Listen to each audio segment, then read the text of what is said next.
At first glance, Baldi's Basics seems like a game that absolutely nobody should try to get good at. It has completely unserious characters, involves an enormous amount of luck within its gameplay, and due to this, almost everyone that plays it isn't all that great.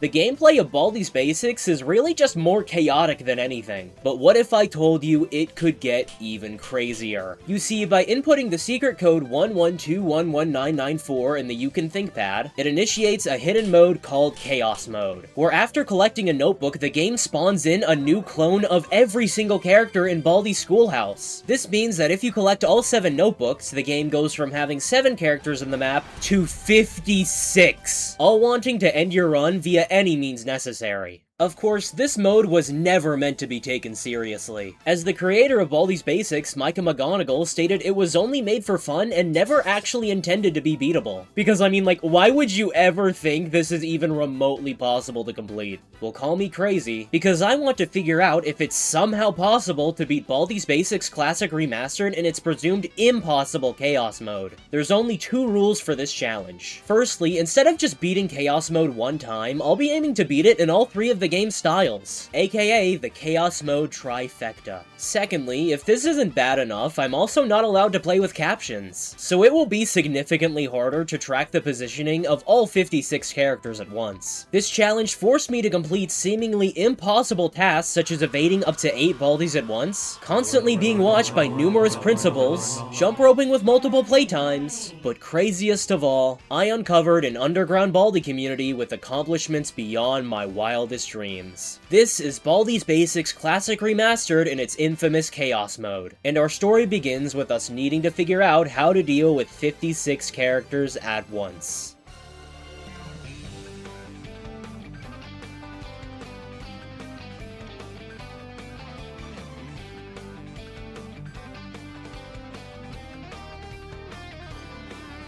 Now, if I were to explain Baldi's Basics Chaos Mode in the best way I could, I'd say it's most comparable to something like a FNAF Max mode. Just like something such as FNAF 2's 1020 mode, both it and Chaos Mode are optional challenges that not only make the game significantly harder, but also are both challenges that the developers of each respective game didn't even know were beatable upon their creation. To begin, I firstly want to go over how the multiple copies of each character work. I'm just going to assume none of you guys are Baldi LARPers and roughly know how each of them work normally, as I'd rather focus on why having multiple clones makes this challenge so hard. You see, in regular Baldi's Basics, at the start of each run, each character will spawn at their designated spawn point on the map. In Chaos Mode, however, every time you grab a notebook, a new clone of those characters will appear at their same spawn location, and they'll then proceed to roam the map alongside everyone else already present. Now, I don't think I need to tell you this, but having up to 8 Baldis hunting you is, not so great. Due to how they spawn, the little Baldilings are likely to spread out all around the map, giving you no safe route to take. And eventually, it's likely that they'll swarm you on all sides, giving you a game over. You can't even hide from the Baldis either, as after all, he hears every door you open. So whenever you enter a room to collect a notebook, every Baldiling will immediately learn of and come to your location. By opening a door, you're basically just shaking a big bag of Baldi flakes and saying, "Come here, Baldis, it's feeding time, Mama's got food for you!" But instead of eating my succulent nourishment, they all just come to jump me instead. They're totally justified in all wanting to jump me though. Last video I accidentally killed a Baldi in that fire, so it makes sense they'd read the news and all put a hit on me. The multiple Baldis already makes this challenge seem nearly impossible. But what if I were to tell you that they weren't even the worst part of it? I mean, multiple Baldis are bad, sure, but multiple principals and playtimes are even worse. Starting with the principal, just having one already sucks, as he'll give you a detention if he sees you running, using a bee soda, or entering a faculty room. But with up to 8 principals constantly watching you, the schoolhouse turns into fucking Alcatraz! You will not do anything with all these principals monitoring your every move. There is almost always one watching you at all times, and if you ever get a detention, it's practically a guaranteed game over. All you can do is just sit there and wait for the horde to arrive to bring your demise. Even when you think you're safe, the principals can even obscure their presence from you completely. Take this clip here, for instance. I leave the cafeteria, I look behind me, I don't see him, so I start running, but oh, he was actually hiding behind arts and crafters the whole time, just barely visible, so f*** me, I guess. No running in the hall. I couldn't fucking see! Playtime is the second character that becomes absolutely abhorrent with multiple clones, as she's easily the most frustrating to deal with. Normally, you only have to do one jump rope minigame with her, but with multiple playtimes in the school, you can easily be stuck either jumping multiple ropes at the exact same time, or running into multiple playtimes back to back, leaving you trapped in the infinite jump rope loop of doom and despair. The worst part is that compared to her Baldis Basics Plus counterpart, the classic Remastered playtime is way worse. As while in Plus, you can end the jump rope game early by breaking line of sight or moving too far away from her, in Classic Remastered, these strategies don't work anymore. You have to finish the minigame no matter what. As even if you do something extreme like blast her far away with the bee soda after running into her, she'll just let out an "I'm still here!" and you're probably going to lose because she refuses to leave you alone. The only positive I can think of is that if you end up getting the safety scissors item, which can be used to end Playtime's minigame early, you're able to use it on multiple of her at once. But that is a tiny saving grace compared to the mountain of pain she causes. In a nutshell, no matter what we do, it seems like we're always screwed. If we play the objective, the Baldilings will hear us do so and end our run. If we try to be patient, we'll likely run into multiple playtimes and get completely stuck. And if we try to save ourselves from either of these two via running or using a bee soda, the principal will likely see us do it and it'll be all over. So after learning all this information, there's probably two questions you have. The first being something like, "TheDapperWaffle, are you okay? Why do you do this to yourself?" And the second being something like, "Dude, how is this even possible? Like, this just looks fucking stupid."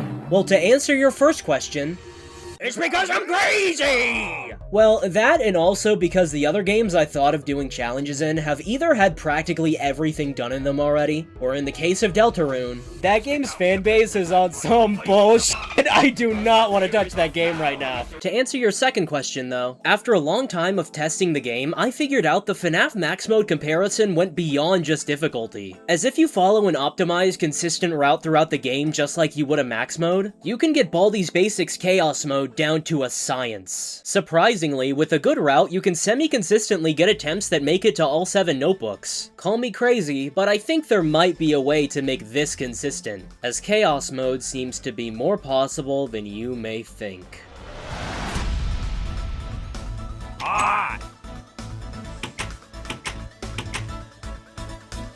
Alright, so if we actually want a chance of completing Chaos Mode, we'll need a fast, consistent route through the schoolhouse to do it. And I think I have just the one. You see, I first began my attempts in Baldi's classic style mode where you just have to collect all 7 notebooks like normal, and the route looks like this. We'll grab the first 2 notebooks here, loop around at the right to grab the 3rd one here, go up and left to grab the 4th one here, left and up to grab the 5th one here, and then we'll finally cut right through the cafeteria and grab the final 2 at the right hallway. All while grabbing the 2 pairs of safety scissors and the bee soda along the way. We take this route for 2 reasons. For one, it's because we'll want to make sure we grab this middle notebook 3rd, as it's right next to where new Baldi spawn, so it's good to get it out of the way early. Secondly, this route ends up being really quick as you can end up grabbing all the notebooks in under 3 minutes, which almost entirely eliminates both Gotta Sweep and the bully from being threats as they take a while to spawn in the first place. There's still a chance they can screw us over while we try to get to the exits, but it's pretty unlikely. Now, I cannot stress this enough. This route is a lot easier said than done, as depending on our timing throughout it, we can easily lose thanks to the numerous Baldis. You see, a big problem in Chaos Mode is that whenever you collect a notebook and a new Baldi spawns in, that Baldi speed will correlate to how many notebooks you have collected like normal. But unlike normal, that Baldi speed will always stay the same even if you collect more. This not only makes it so each Baldiling has a completely different speed from one another, but also means depending on our timing through the route, certain Baldis that may be lagging behind can split off from the group whenever they get alerted of noise and cut us off. I bet only like 5 people will get this comparison, but you basically have to treat Baldi like he's the jazz teacher Terrence Fletcher from the movie Whiplash. If you're dragging in the route, the fast Baldis will catch up to you and end your run.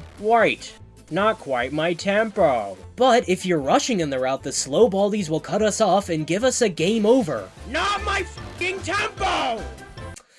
I'm gonna sound like Jeffy. That honestly sounds like Jeffy. Not my f***ing tempo! Essentially, we just want to make sure all the little Baldilings chase us down in one big group instead of splitting off. Now, there's just one itsy-bitsy teeny-tiny little problem with this route, and it's that after obtaining the 6th notebook, the Baldilings will always be too close for you to safely grab the 7th. To combat this, we'll need to utilize Baldi's Basic's most useful character, and the only reason why this route is even possible: first prize. You see, if we're lucky enough going down this hallway to the 4th notebook, a first prize can spawn close by, and we can bait him into charging down our hallway. If we're fortunate enough, he'll stick around here by the time we loot back through the cafeteria, and we can use him to push us towards the 6th notebook room. Now here's the fun part. If we bait first prize into this corner and then grab the 6th notebook, by the time we come back out, he'll just barely shove us away in time to escape the Baldis. After this, once we're about to pass the final notebook room, we can cancel his shove with a well-timed B-soda, pushing both him and the Baldilings back, letting us grab the 7th notebook free from any harm. From there, we'll go and trigger all 4 exits found all around the map, and finally beat Baldi's Basics in Chaos Mode.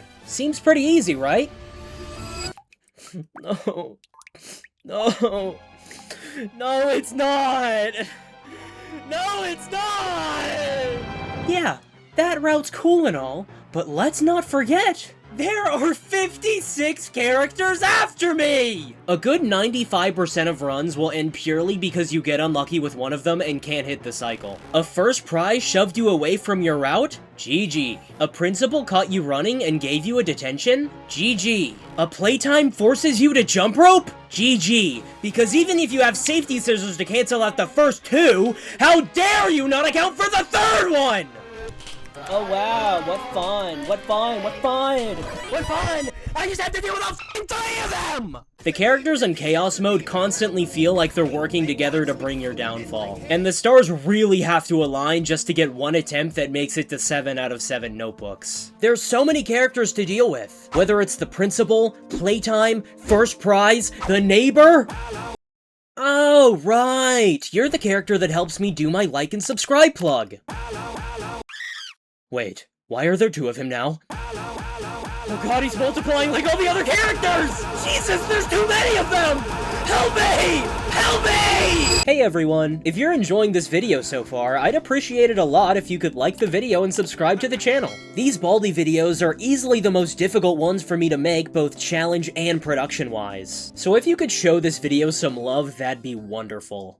Thanks. But after about 6 hours of attempts, I finally entered a run that gave me the RNG I needed to beat Chaos Mode. I went around grabbing all the notebooks in the route with practically 0 slowdown. I got my first prize stuck in the right hallway really fast, used both pairs of safety scissors on the only 2 playtimes I ran into, and used that first prize to get to the 6th notebook and push me to the 7th. Now once I made it to the escape sequence, I ended up triggering the first 2 exits pretty quickly thanks to the first prize I B-sodaed charging back to shove me around the map. But unfortunately, while doing so, I was running and one of the principals saw me.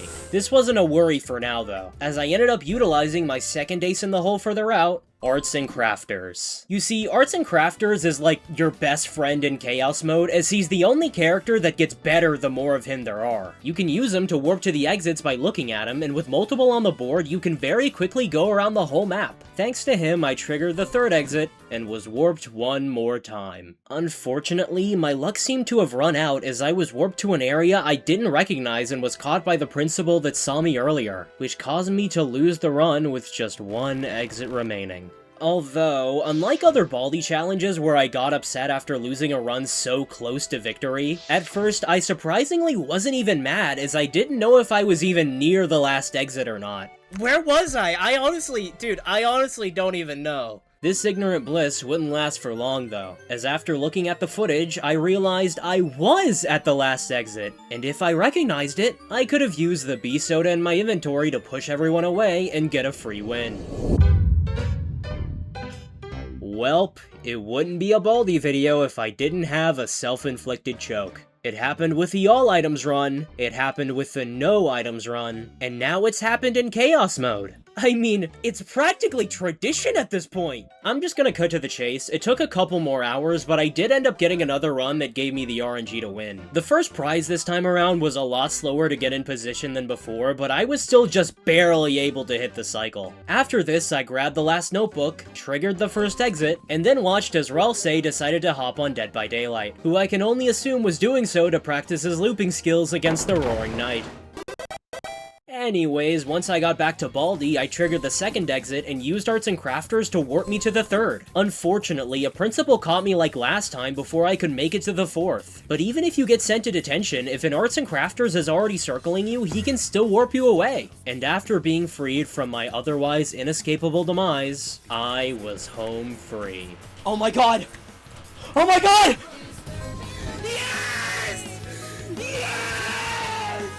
Oh my god, I love you, Arts and Crafters! I love you, Arts and Crafters! I love you, Arts and Crafters! Yay! Oh my god, I don't have to play this bullshit anymore!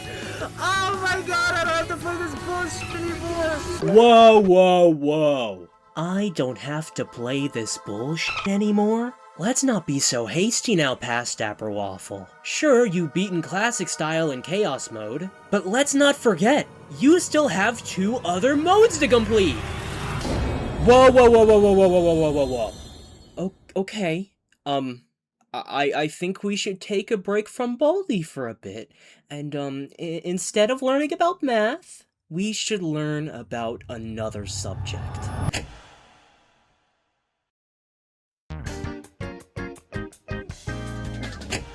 You see, recently I've delved into the world of economics, more specifically, the Steam community market, and more specific than that, Peter Griffin trading cards. A lot of you nosy little fans may have learned that I've acquired quite the number of Peter cards. I've accumulated close to 100 in my collection, and it caused me to get a terrible idea. Is it possible for me to economically inflate the price of Peter Griffin trading cards? What I ended up doing was that I bought every single cheap Peter Griffin trading card on the market, with their price usually being around 25 to 35 cents, and after that I flooded the market with those same Peter cards at an economically inflated price. By doing this, I have now essentially doubled the value of my entire Peter collection in a matter of minutes. Yeah, bitch, I'm rich. Screw making FNAF World videos. I make my fortune exclusively in Peter cards now.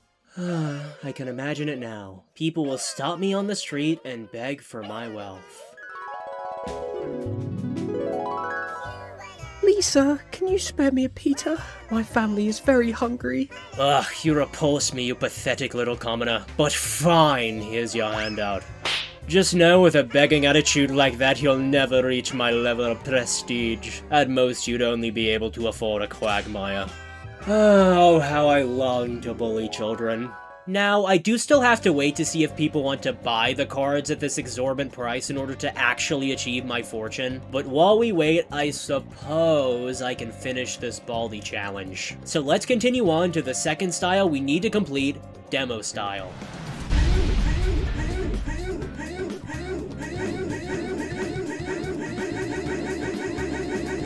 Demo Style seems to be the hardest out of the 3 styles to beat in Chaos Mode, as by taking one look at its gameplay, it looks even more insane than before! Essentially, Demo Style is just a diet version of Baldi's Basics Plus, as it houses some of its features in order to entice you to buy it. This includes the addition of 3 new characters into the schoolhouse: Beans, Cloudycopter, and Shockles. Which means in Chaos Mode, we'll be going from 56 characters to 80 of them!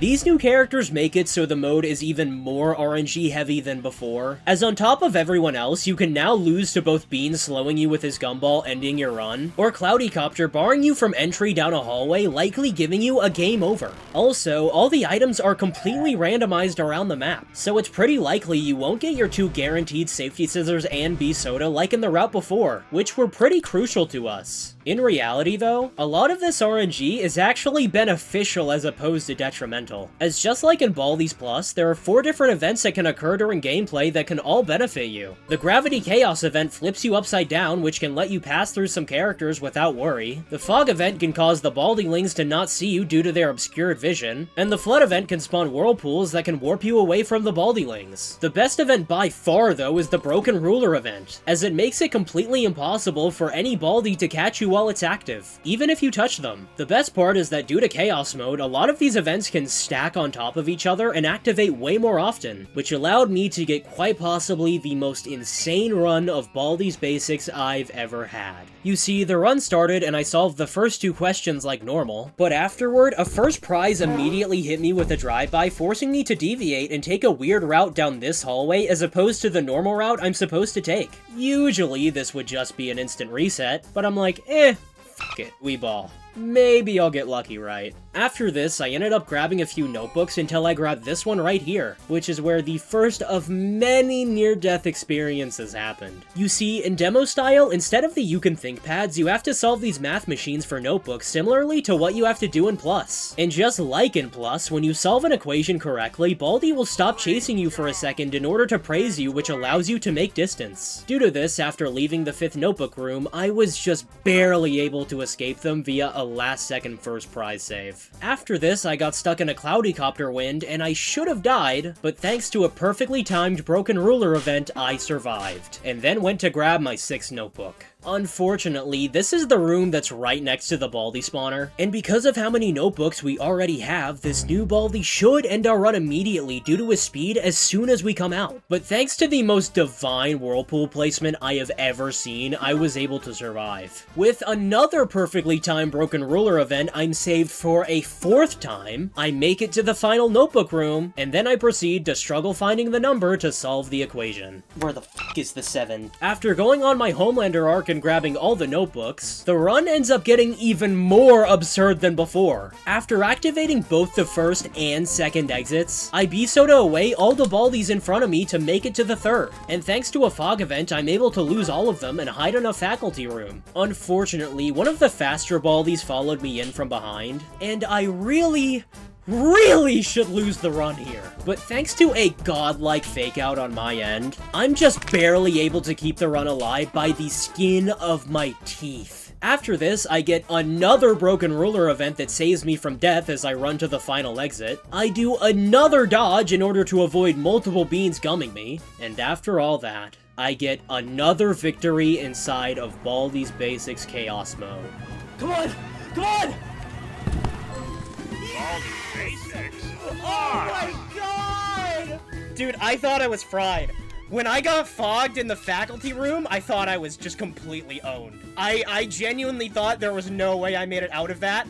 And then I got the Baldi ruler break event, and it was like sent from the heavens above. Oh my god. This has to be the most unfathomably lucky Baldi's Basics run I've ever seen, and if you're curious to watch the thing in full after you're done with this video, it'll be down in the description. While I do want to give myself some credit, as I improvised really well with what I was given and played out of my mind. I mean, look at this dodge right here. This shit was magnifique. But this is the first time where it's felt like Baldi's Basics actually wanted me to win with how lucky I was. Of course, I can't forget to mention that over the course of the entire run, I ran into a playtime a total of 22 times. But even though I was fully stuck at multiple points, I was still able to make it out alive. And sometimes, even when I didn't have safety scissors on me, they would conveniently spawn exactly where I would need them at. This run felt incredible to perform, but at the end of it all, there was a small worry in my mind. It felt like the game was being nice. Too nice to me. I mean, it's never been this kind to me before in any of my Baldi challenges, so why would it start now? I mean, I still have one more style to complete, and while the game has been nice to me now, that's probably because it's setting up to make my life a living hell later. And as it turns out, my worries of party style being my worst nightmare would quickly become a reality.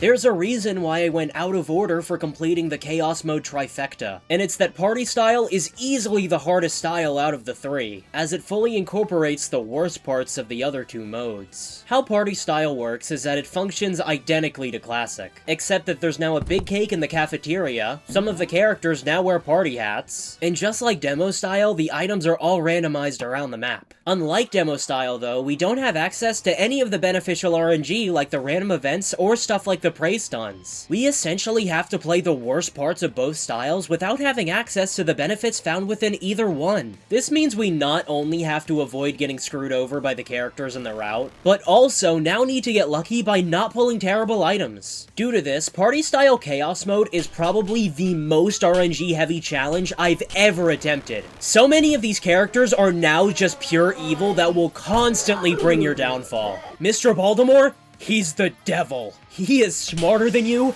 He is luckier than you. Whatever you think is supposed to happen in a schoolhouse, I'm telling you, the exact reverse opposite is going to happen. You can lose because one of the characters caught you at a bad time. You can lose because you didn't get the right items. You can lose because you didn't hit your cycle properly. Even when you're in a situation where you should win, you just won't. Take this clip for instance. After hours of trying, I finally get one attempt to 7 out of 7 notebooks with my fucking box of scraps! But when I try to enrage arts and crafters by looking at him so he warps me to an exit, oh, he's now suddenly just the most chill guy ever who's incapable of getting mad! Dude, where's your anger? You need to stay in character! You know, recently I've actually been doing a lot of anger management. I've been watching these videos and they've really been helping me calm down. Stay in character! I don't want to be angry anymore! Stay in character! Safe to say I did not win this run, and I was I'm gonna kill you, you ruined my running for no one. mildly inconvenienced. But after spending way too long and having way too much footage of just this one style, I got on a run that seemed to be the final piece to the Chaos Mode trifecta. For once in a run, I had practically zero characters slowing me down during the route, and when I made it to the cafeteria, I had one of the best item lineups I've ever had. I executed the most clean entry into the final notebook room I've ever done, and all I had to do now was make it to all 4 exits. Now there is one final quirk about party style I should make clear. You see, in the other modes, you can activate all 4 exits in any order and leave it whichever one you'd like. But in party style specifically, you have to activate the cafeteria one last, as it's the only one you can win at due to the special cutscene the game gives you. What ended up happening is that I triggered the first exit, used arts and crafters to warp me towards the second, got stuck in a wall and then activated the second exit, and finally used arts and crafters once more to make it near the third. About right here. Due to me warping away with arts and crafters, all the Baldis were across the map without a clue of my location. All I needed to do was walk to the third and I was free to go to the cafeteria without worry. Just like my demo style run, this attempt had been incredibly lucky. But as I rounded the corner to activate the next exit,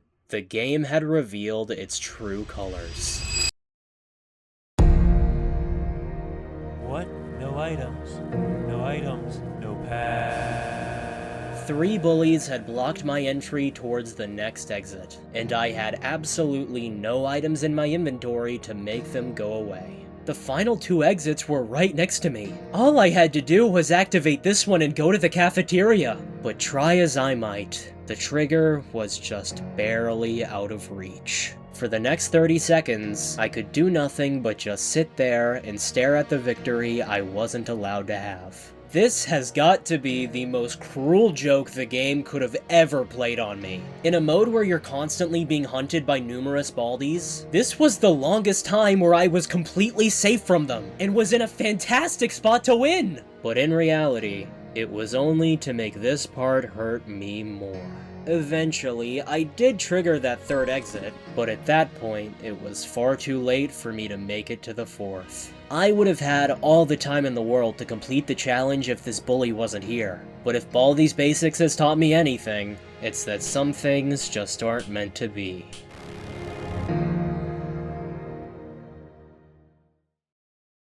And with that, I had lost my best Chaos Mode run right at the very last exit. A near identical scenario to what I found myself in before. In all honesty though, unlike last time where I just got incredibly angry and frustrated in future runs following my heartbreaking loss, this time around I didn't really even feel any strong emotions. No extreme anger, no big wave of despair, nothing. I think it's probably because around this time I was more exhausted than I've ever been doing a challenge and didn't really have it in me to be upset. Think about it this way. Well, sure, I've only played around 20 hours so far in Chaos Mode compared to the 45 in my Baldi's Basics Plus challenge. At least that game has randomly generating floors, so there's always something new to look at. Meanwhile, I've spent the last 20 hours in the exact same map following the exact same route. If Baldi's Basics Plus is a marathon, Baldi's Basics Chaos Mode is a sprint. And a really, really repetitive sprint at that. But after sprinting through more and more hours of attempts, the stars had finally aligned one more time. And it's all thanks to 2 items, the swinging door lock and the alarm clock. You see, there's actually one small benefit to the randomized items in Party Style, and it's that you're able to get any item in the game, including ones that are otherwise unobtainable in the route due to them being in out-of-the-way faculty rooms. The swinging door lock and alarm clock fall under this category of items, and they're incredibly beneficial as they function as substitutes in case we don't roll a B-soda for use in the route. Starting with the swinging door lock, we can use it on the yellow door close to the 6th notebook room to block the path for every single Baldi-ling behind us, instead of pushing them away with a soda. The only problem is that sometimes this ends up causing the Baldi-lings to redirect their pathing and cut you off at the other side of the hallway, which is why I much prefer utilizing the alarm clock. In my opinion, the alarm clock is easily the most slept on and unsung hero found in Baldi's Basics, as you're able to place it down and set a timer on it, and when that timer goes off, it'll make a noise and every Baldi will be attracted to its location. What makes it so great is that in Baldi's Basics, each noise that can alert Baldi has a certain numerical value to it, and if multiple go off around the same time, Baldi will check whichever one has the higher value first. The alarm clock ends up having one of the highest values in the game, even taking priority over alerts such as the principal giving you a detention, which can save you from otherwise completely unsurvivable scenarios. Just having any of these items on their own can give you a winning run. So when I had an attempt that made it to the cafeteria and I saw all 3 sitting in my inventory, I knew this run was blessed. With these 3, I not only set up a noise distraction, but also blocked the entryway for the Baldi-lings, and swiftly grabbed both notebooks 6 and 7. Thanks to these 2 items, I was able to save my soda for use later, and after triggering the first exit, I used it to clear a path for me to activate the second.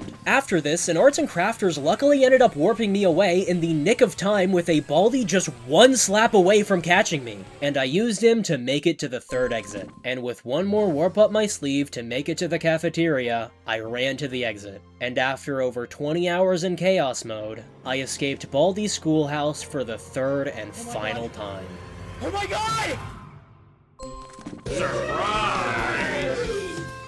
I never want any of you to ask me for anything ever again. You don't know how close I was to throwing in the towel and just giving up. You were probably expecting some crazy pop-off like the other 2. I didn't have it in me this time. I have dealt with so much bullshit this entire challenge. Oh my god.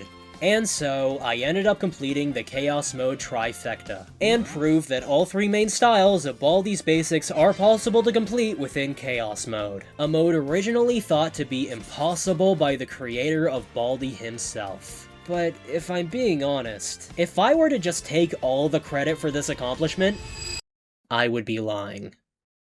Although I have completed Chaos Mode, this is not where the story ends, or even begins. You see, while doing research for this video and attempting this challenge, I uncovered an underground community I haven't seen anybody talk about before. A community even crazier than I, and a community with accomplishments far beyond my wildest dreams. This is the Baldi's Basics Chaos Mode community.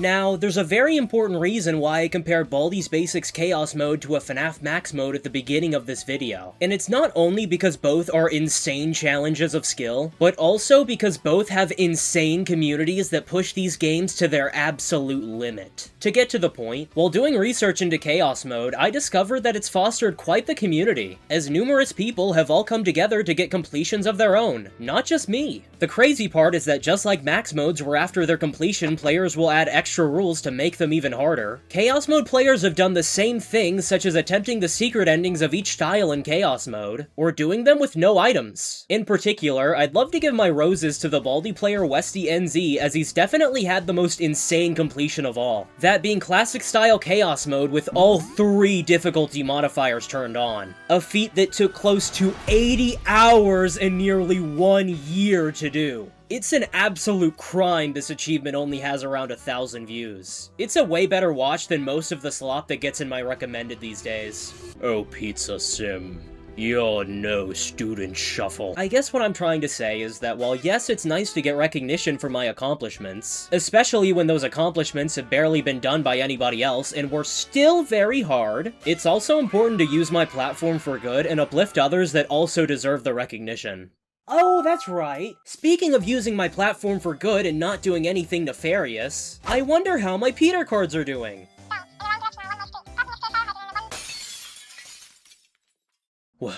What the f do you mean the market crashed? I put my 401k into this! Yeah, so the Peter cards stayed at an inflated price for about a week or so, and then they crashed. Which can only mean one thing. My empire of Peter Griffin trading cards was over. No, it's all gone! It's all gone! Wait, why is the music getting louder? No, the video can't be ending. This can't be the end. Guys, invest in Peter cards. You can save the market. I need my empire back. Please don't go. Don't go. You're my only hope.